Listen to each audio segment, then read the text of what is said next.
on GMetrix, PowerPoint Multi-Project 3. We're currently on the project number 7 called Certification Program. Task 1 asks us to go ahead and put a slide from the certifications PowerPoint called Certifications Can Launch Your Career, and we're going to place that between slides 1 and 2, and we're going to keep the source formatting. So we have slide 1 selected, which is what we want.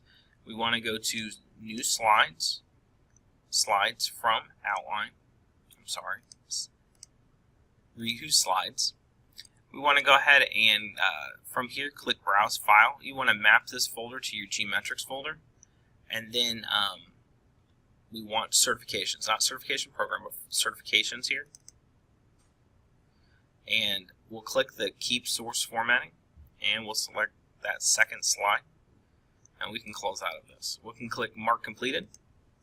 Task 2 asks us to go to slide 5, and we're going to select this graphic here.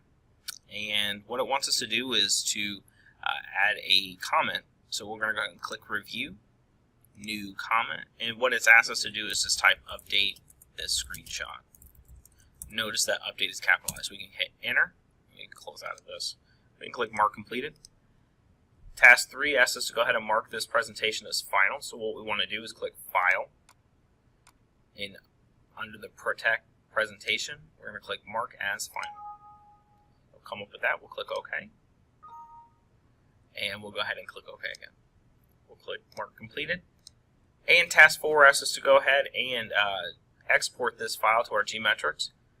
So we'll click File, and it says Save, but we're going to click Export.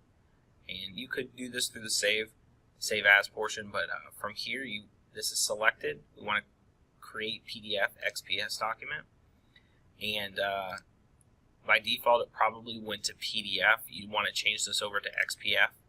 And what we want to do is click Certify, and you want to uncheck this box here, that way it doesn't reopen the file. And we'll click Publish. For this, I've already done it, so we'll click Yes. And we'll click Mark Completed.